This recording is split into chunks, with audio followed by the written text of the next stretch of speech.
Assalamualaikum warahmatullahi wabarakatuh. Selamat sore pun sampurasun pemirsa Bunga Sufi Channel.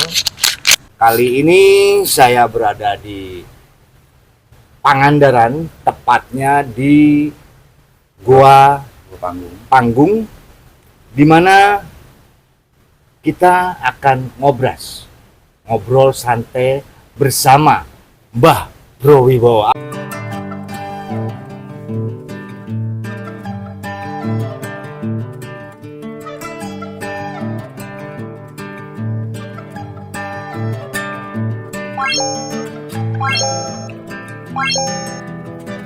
Apa kabar Mbak Bro Wibowo? Alhamdulillah luar biasa berkah barokah. Ya. Ya, Mbah Bro. Ya.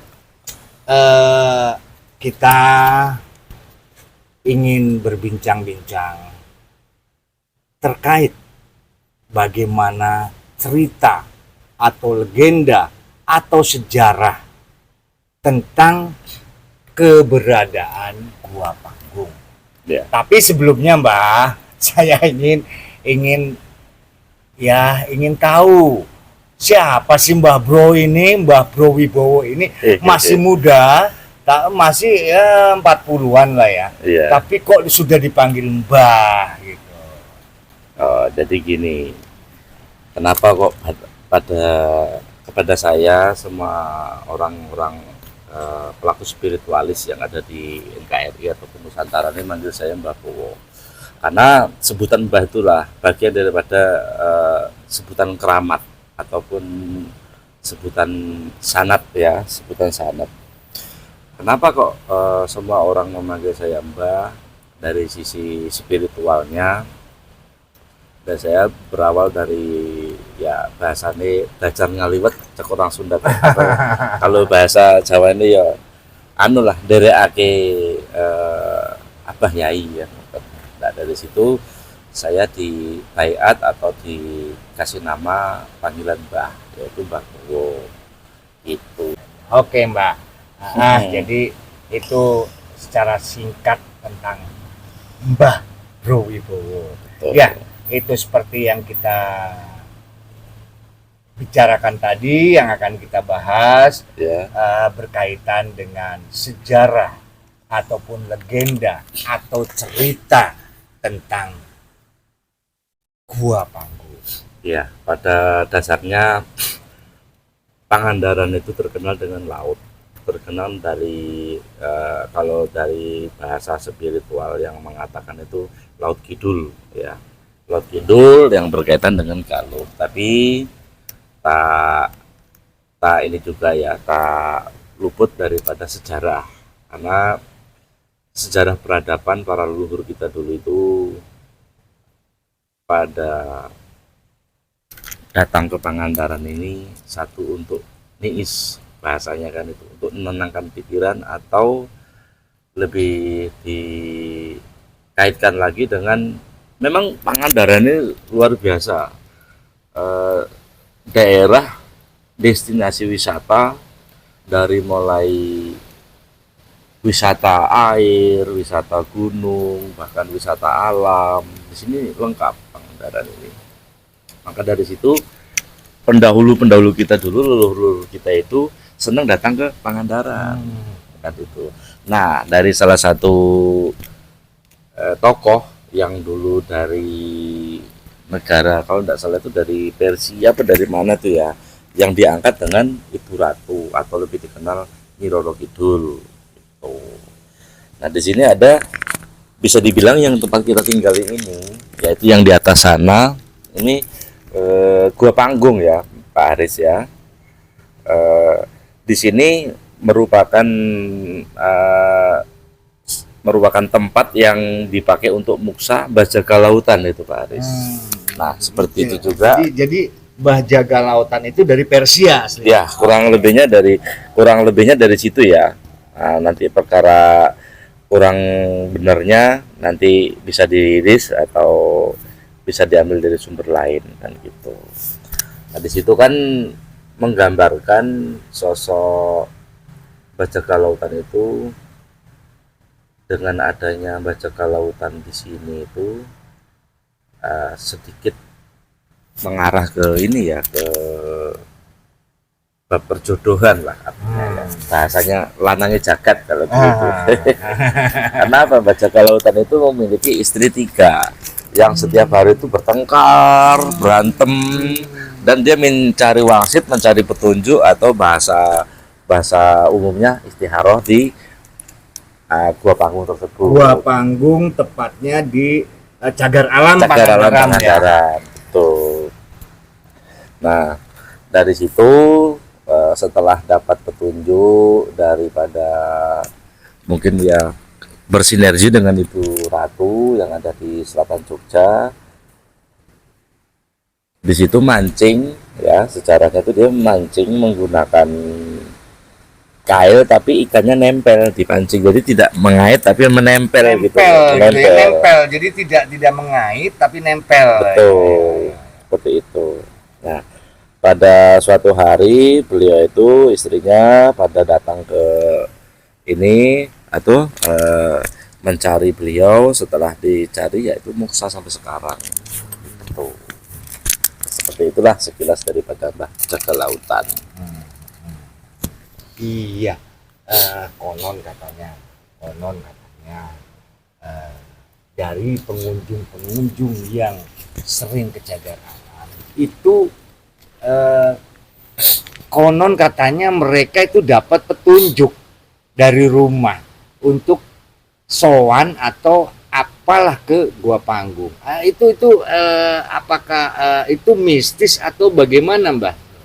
Nah, kembali lagi lebih tepatnya itu apa ya, kalau saya mengatakan lebih tepatnya nanti dikira nanti saya terlalu benar sendiri ya. Bukan bicara lebih tepatnya, tapi pada dasarnya orang yang melakukan spiritual dari ujung kulon, ujung wetan sampai ke ujung kaler, ke ujung kidul itu ada memang sudah ada alurnya. Jadi dia mengambil ke jalurnya siapa, ketemu di sanatnya mana, baru mengalurnya kemana, ke situ. Nah, gitu. Nah, satu contoh kayak di sini, petunjuk daripada barat, kok pengen dapat arahan dari barat, dapat arahan ke sini. Kan di sini salah satu tempat para leluhur dulu bersemendi, bahkan petilasan gitu loh. Bahkan ada juga yang menjadi makam. Nah, contohnya di atas kita sana itu juga ada makam. Yang mau masuk ke mana, ke dalam perut gua Paret juga ada makam, dan makam-makam itu yang menjadi menjadi barometer atau menjadi kiblat orang-orang yang dari manapun mengarahnya ke sini, karena penyebaran Islam itu berawal dari sini yang mengarah ke Galuh itu. Nah, gitu. Seperti itu Mbak ya. Nah, ayo kita sambil inilah Mbak, sambil ngopi ya. Sambil ngopi. Jangan lupa bahagia pemirsa, jangan lupa ngopi. Seperti itu.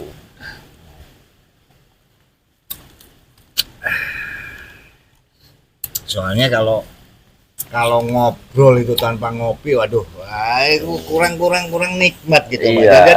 dan inspirasi kita pun tidak nyampe lah gitu. Oh iya, Mbak. Nah, gua ini, iya, apakah sudah terbentuk atau dibikin, Mbak?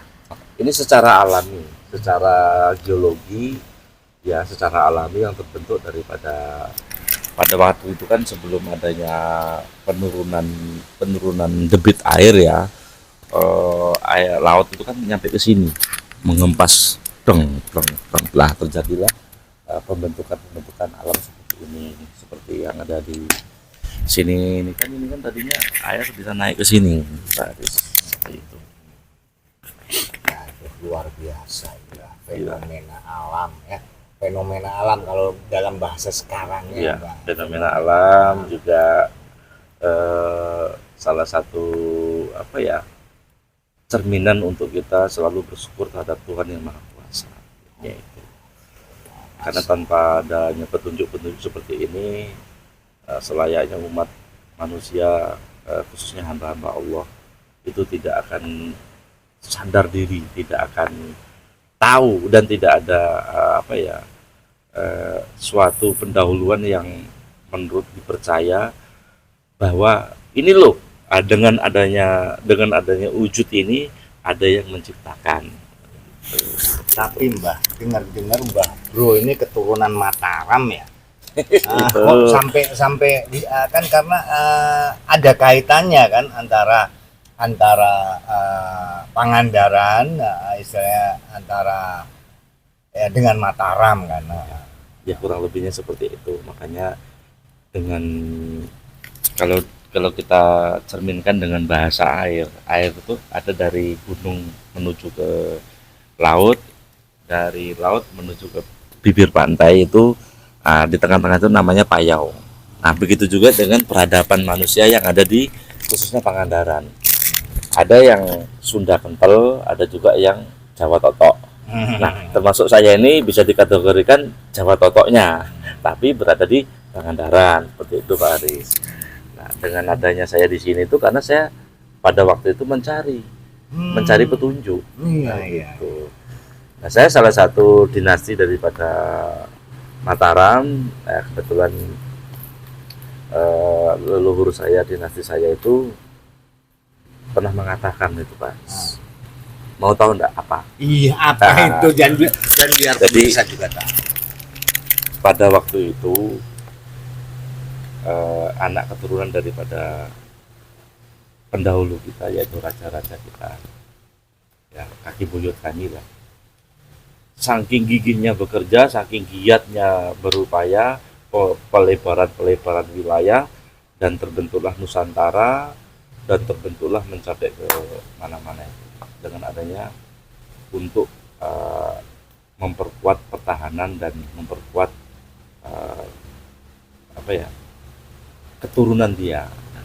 Kan sampai sempat ada ngomong, anak turun saya 7 keturunan, saya tinggalin harta saya itu nggak akan habis gitu. Nah, apesnya saya keturunan ke-8 dari Oh, jadi 7 kan cuma 7 keturunan habis. jadi 8-nya Saya yang ke-8 kebagian. Iya, iya. Bahasa Banyolnya seperti itu. Iya. Ya, kalau ditarik dari kejayaannya Mataram itu kan sekarang sudah dinasti ke-10 ya kalau tidak salah ya. Gitu. Nah, seperti itu pemirsa. Jadi banyak dari versi lain, banyak dari sejarah lain yang diangkat gitu loh. Ini ya bagian daripada penyambung cerita. Ya, kalau kita akan kupas tuntas itu waktunya tidak cukup 1 jam. Iya betul. Tidak cukup 1 jam. Ya, nanti kita akan ngobras kembali tentang lebih dalam dan lebih dalam lagi, bisa dihipnotis katanya. Lebih dalam lagi tentang Ki Jaga Lautan, tepatnya di Gua Mbah Panggung. Jaga Lautan. Mbah Jaga Lautan. Ini kan dari dulu kan dipanggilnya Mbah Jaga Lautan. Mbah Jaga Kalau saya dipanggil Mbah Bowo itu sudah tidak asing lagi. Tidak asing lagi. Dan tepatnya, waduh, indah sekali di Iya. pinggir pantai. Waduh, indah sekali. Jadi Nah. pemirsa, kalau ingin melihat lebih jelas dan lebih tahu tentang Gua Panggung, di sini ada makom apa atau patilasan, Bang? Ya ini bisa dibilang petilasan karena Petilasan. belum diketahui sampai saat ini Mbah Jaga Lautan itu kan konon beritanya kan muksa. Ya. Kan gitu. Jadi di rumah tuh berantem terus dengan tiga-tiganya istrinya itu, makanya dia hijrah ke sini untuk mencari petunjuk. Nah, setelah dapat dia mancing dengan itu tadi, dikasihkanlah makan dan pada akhirnya pada akur. Nah, setelah itu beliau di sini lagi. Nah, tapi setelah ke sini yang kedua kali setelah bisa mengakurkan para istrinya itu tadi tidak kunjung pulang. Nah, jadi para istri itu datang ke sini, dicari sampai saat mereka nyerah itu tidak menunjukkan wujudnya di mana. Jadi dikabarkan muksa seperti itu. Oke. Jadi kalau ingin tahu lebih dalam, bisa pemirsa bisa datang langsung ke Pangandaran, bisa masuk dari pantai barat, bisa masuk dari pantai timur ke Cagar Alam. Ya. Di dalam Cagar Alam ada Gua Panggung, ada Gua Parat, Sungai Rengganis, dan sebagainya. Dan satwa-satwa ada di dalam sini. Cagar Alam ini.